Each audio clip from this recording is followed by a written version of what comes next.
Here's the playbook for your influencer marketing strategy if you've never worked with influencers before. I've spent over 7 figures on influencer ads, and here are some of the best practices, red flags, and pitfalls that you need to know about. First, and before we even get started, disclaimer, if you don't know your product well, and if you don't have a high functioning funnel, then influencer marketing isn't the first marketing channel to start with. Figure out either how to run ads, how to get social content working, etc. It is a harder one to get going from ground zero. Okay, so first is let's look at the different channels. So I break them up into things like TikTok and Instagram. So that's like base layer. It's the cheapest way to do it, cheapest way to start, easiest way to get a lot of cheap placements as testing in. The second one is podcast placements. Podcast placements can be anywhere between, like 1,000 to, if you're working with like Tim Ferriss, maybe like $45,000+ per single placement. So the thing about influencer placements is you can do one and it only gets like a couple of sales. We've invested 20 grand in a placement before that got, like $500 in business. So you have to be in a position where everything else is working and this is excess profit that you're willing to invest in experimenting and trying. The third, and I think this is the like golden goose and my favorite channel, is YouTube. YouTube is great because with podcasts, it's super hard to track. Even with like your custom codes and all that stuff, it's really hard to actually attribute, versus with YouTube, you have a direct link. If I hear a podcast ad, I might go later, hours later. It's hard to have direct attribution. With YouTube, it's the golden standard. The next piece is once you find your channel, the most important thing is to be like, where are my customers actually hanging out? What sort of content do they consume? Who actually could influence them to make a purchase? These are the things to be asking yourself. In regards to the selection, I have 3 buckets that I typically use. You have people who are directly into your topic. So if you have a tool, we have a tool that like helps with content writing.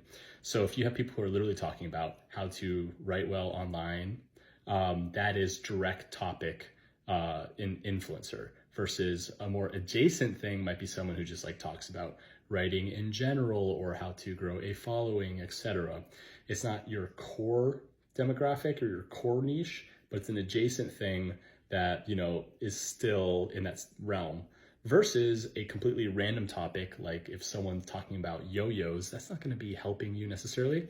But if you get super big, these are the type of placements you're going to have to be doing eventually, where you just have so much media budget to spend, and if you're a consumer app, it's easy to just kind of like invest it in other buckets. But if you are starting out, let's say you have $1,000 that you want to invest, just for example, you might want to find, like 4 to 5, couple $100 placements, smaller micro influencers that are directly in your topic bucket. The thing is, you can't do one influencer placement and be like, this doesn't work because no sales came in from this one person.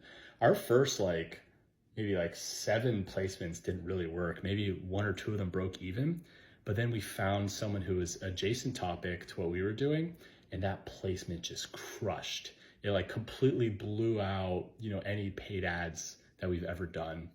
And then you get enough of those, and then, you can rerun on their audience, and you can do that several times and, find people who are similar to them. So it's really like this discovery process that you have to do literally just through deploying budget, which is why it shouldn't be your first marketing tactic. Maybe you nail it first try, you get lucky, or, the more reality is I'm trying to save you money so you don't waste it immediately. Anyway, so then in order to reach these people, you need a good outreach strategy. Some people use agencies. We'd use an agency. The issue with that is a lot of them are not super aligned with your goals in the same way, or they over-report and under-deliver what the actual results are. You can also do it yourself. It's just high effort. That's why you need a good system for doing consistent outreach. So figure out what that is. We have a tool that helps with that. Let me know if you're interested.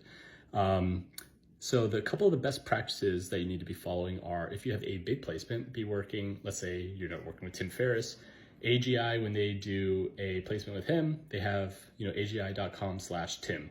You want to create them a custom landing page if they're actually going to have that, because you also want to have a custom code. They do this for multiple reasons. One is because, they want their audience to have some custom offer, let's say 20% off, but also that helps with attribution. So you could be like, oh, this many people use this code, therefore the ROI on this campaign is X. you can actually calculate it a lot better. That's not the only reason why they do it, is just, to make it more appealing, but it's actually higher converting. I've tested this before where having a photo of the person on the landing page, it converts way better than if it doesn't. So they're like, I'm at the website /Tim, and then you see a photo of Tim on the website. It's going to convert better if you don't have that photo at all. And yeah, I think some red flags are, first is, don't do package deals with influencers, especially immediately. We got package dealed into a podcast placement where we had to pay for 4 placements.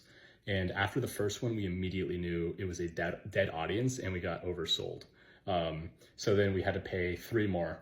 Almost immediately if this is going to work with their audience. You don't have to run multiple times for it to work or not work. The very first placement, you'll actually know like that day when it's launched how successful it's going to be. Within 24 hours, there's either a spike or not a spike. So consider that. And the second one is what I call the celebrity bias. Celebrities, like a famous person, we worked with a famous person, someone that you would know, and you pay a premium for that. What you really want to, and when you pay this premium, you think like, oh, it's this famous person and we talk about it's going to do so well. The thing is, people are so used to those people selling that like the product just kind of goes over their head. The magic of the influencer marketing is like, it's more person to person, where we're actually like have some sort of relationship, and you'll actually like consider what they're saying more versus some celebrity. Celebrity is great if you have like a huge brand and you want people to associate them with that product, but it's not high performance converting type of stuff. So also consider that.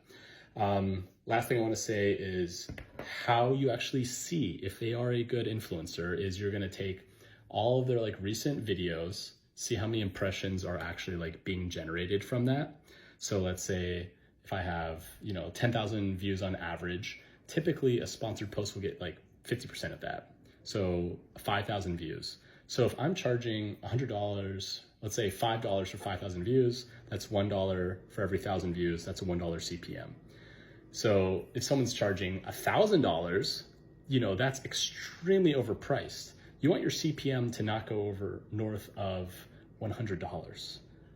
If you're paying up for a premium audience, I can tell you that they never convert as well, unless you have a super high offer thing. But if you are consumer, or even some B2B, if you're paying over $100 CPM, you're going to be in serious trouble. It's not going to back out well. You can do the math. You will see a higher click-through rate typically, but it's never as good. So this is a huge brain dump. I just want to install this in your head, just how to think about this stuff. So then when you get into it, you'll start to be like, okay, I'm looking to maximize views. Follower count's not what matters. I have to test a lot of different people. I want to actually do, like different levels of creative angles and testing. And then once I have that dialed in and I have a strong funnel, then we can start investing into it. Hopefully this is helpful. Thank you so much for listening, and see you soon.